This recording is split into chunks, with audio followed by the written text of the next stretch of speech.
میں نظم پیغام ٹیپو کے بارے میں اور اس کے شاعر ابوالحسن ادیب کا مختصر سا تعارف کرا چکی ہوں، تو آئیے دیکھیں کہ پیغام ٹیپو کے ذریعے سے شاعر ابوالحسن ادیب اپنی قوم کو کیا پیغام دیتے ہیں۔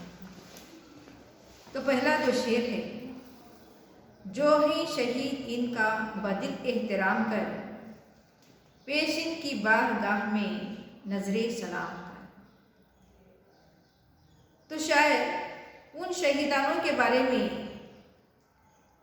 کہہ رہے ہیں جو بھی اپنی قوم اور مذہب کے لیے جو شہادتیں دی ہیں، ان شہیدوں کا ہم اپنی دل سے تہ دل سے ان کا احترام کرنا چاہیے، کیونکہ انہوں نے اپنے قوم اور مذہب کے لیے اپنی جانیں قربان کر دی۔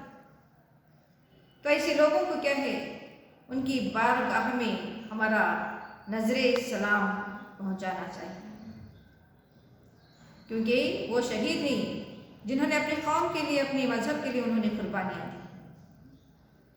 تو دوسرے شعر میں کہتے ہیں، شیریں نئے کلام سے ہر طرح کام لے، لطف و کرم سے اپنے زمانے قرآن کا۔ تو جو بھی اگر کلام کرنا ہو، تو کسی سے بات کرنا ہو، تو تمہاری بات میں ایسی مٹھاس ہونی چاہیے، جس طرح کہ سلیمان خطیب نے ایک شعر میں کہا، بات بولے کلیم ہو جائے، سننے والا ندیم ہو جائے، ہر بات کو نہیں کہتے، بات مشکل سے بات کرتی ہے۔ تو بات ایسی کرنی چاہیے جو دشمن کو بھی اپنا دوست بنا دے۔ تو ہماری کلام میں شیرینی ہونی چاہیے، تمہاری زبان میں وہ مٹھاس ہونی چاہیے جو کیا ہے، ہر طرح اپنے جو بھی اپنے لطف و کرم سے، اپنی محبت سے، اپنے چاہت سے، اپنے کرم سے سارے زمانے کو ہم اپنی طرف کھینچ سکیں۔ اگر ہماری زبان میں وہ خصوصیت ہے، وہ چاہت ہے جو دشمن کو بھی اپنا دوستی بنا سکے، یہاں پر یہی کریں گے، تم وہ شیرینی کلام استعمال کرو، تمہارے لطف و کرم سے زمانہ تمہارے سامنے آ جائے، زمانہ تمہارے سامنے آ کر جھک جائے گا، تم ایسی زبان، میٹھی زبان کا استعمال کرو۔ تو تیسرے شعر میں کہتے ہیں، دشمن بھی تیرے کام اٹھے فرط روب سے، پیدا تو اپنے واسطے ایسا مقام کر۔ تم دنیا میں ایک ایسا مقام، ایک ایسا مرتبہ بلند کرو کہ دشمن بھی کہے، تمہارے روب کو دیکھ کر، تمہارے رباب کو دیکھ کر وہ کام اٹھے۔ اگر تمہارے میں وہ ہمت، تمہارے میں وہ خودداری ہو، تمہارے میں وہ جانثاری اگر ہو، تو دشمن بھی کیا کرے گا، تمہارے روب کو دیکھ کر وہ کام اٹھے گا۔ تو ہمیشہ زندگی میں ہمت سے کام ہو، کسی کے آگے مت جھکو۔ اگر جھکنا ہو تو خدا کے آگے اپنا سر قلم کریں، دوسروں کے آگے کبھی جھکنے کی کوئی ضرورت نہیں ہے۔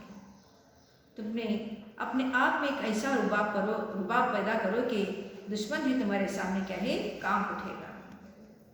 تو اس کے بعد کہتے ہیں، اسلام دے رہا ہے مساوات کا سبق، تو پیش سب کے سامنے اس کا نظام کریں۔ ہر ایک مذہب دوسرے مذہب کی عزت کرنا سکھاتا ہے، کوئی مذہب کسی دوسرے مذہب کو نیچا نہیں دکھاتا، کیونکہ اسلام میں بھی کیا ہے، ہمیشہ یہ کیا ہے کہ مساوات کا سبق دیتا ہے۔ ہمیشہ بھائی چارگی ہونی چاہیے، ہر ایک کو ایک نظر سے دیکھنا چاہیے، مساوات کی نظر سے دیکھنا چاہیے۔ جس طرح کہ اقبال نے ایک شعر میں کہا تھا، مذہب نہیں سکھاتا آپس میں بیر رکھنا، ہندی ہیں ہم وطن ہیں ہندو ستا ہمارا۔ تو یہ وطن پرستی ہمارے میں قائم رہنا چاہیے۔ کوئی اسلام نہیں کہتا کہ دوسرے اسلام کو، دوسرے مذہب کو نیچا دکھائے، ہمیشہ اسلام کیا ہے، مساوات کا سبق دیتا ہے۔ تم اپنے سامنے ایک نظام بن کر پیش کرو، کیونکہ ہمیشہ یہ بھی نظام ہے کہ کبھی بھی اسلام جو بہ رہا ہے اسی راستے پر تم چلنے کی کوشش کرو۔ پھر ایک شعر میں کہتے ہیں بدخواہ کو بھی اپنی محبت کا درس دے، دل سوزیوں کو سب کی نگاہوں میں آ۔ بدخواہ یعنی جو ہمارے سے برائی کرنا چاہتا ہے، جو ہمارے سے جو بھی بدلہ لینا چاہتا ہے، ایسے لوگوں کو بھی کیا کرو، تم ایسی نگاہ سے دیکھو کہ وہ بھی ان کی خود کیا ہے محبت کا ان کو درس دینا چاہیے۔ جو غلط راستے پر چل رہی ہیں، جو بدخواہ ہو چکی ہیں، جو راستہ بھٹک چکی ہیں، ایسے لوگوں کو بھی کیا ہے تم صحیح راستہ دکھاؤ، محبت کا درس دو، تو دل سوزیوں کو سب کی نگاہوں میں آ۔ ہر ایک کے دل میں تم اپنے آپ کی جگہ بنانے کی کوشش کرو، ہر ایک کے دلوں میں محبت کا پیغام دے کر محبت کو جگایا کرو۔ تو اس کے بعد ایک شعر میں کہتے ہیں بھیڑوں کی طرح جینے کو ہرگز نہ کر پسند، شیروں کی طرح جی کے زمانے میں نہ ہو۔ جس طرح کہ ٹیپو سلطان نے بھی یہی کہا تھا، گیدھڑ کی 100 سالہ زندگی سے شیر کی 1 سالہ زندگی بہتر ہے۔ یعنی گیدھڑ کی 100 سالہ زندگی سے شیر کی 1 سالہ زندگی بہتر ہے۔ اگر تم دنیا میں جینا چاہتے ہو تو شیروں کی طرح زندگی گزارو، نہ کہ بھیڑیوں کی طرح۔ تو یہی دعوت دے رہی ہے، بھیڑیوں کی طرح جینے کو ہرگز نہ کر پسند، شیروں کی طرح جی کے زمانے میں نہ آ سکتا۔ 100 سال گدھڑ کی زندگی سے کہیں شیر کی 1 سالہ زندگی بہتر ہے، تم شیر کی زندگی جیا کرو۔ تو اس کے بعد کہتے ہیں اسلام کے خلوص کا پیغام سب کو دے، اس کے جو ہیں اصول انہیں پڑھ کے آپ کر۔ اگر دنیا میں اگر نام پیدا کرنا ہو تو ہر ایک کو کیا ہے اسلام کا خلوص ان کے دلوں میں پیدا کرو، اور اس کے جو اصول ہیں انہیں بڑھ کے عام کر، جو ان کے اصول ہیں اسے کیا ہے ہر ایک کے پاس ہم عام کرنا چاہیے۔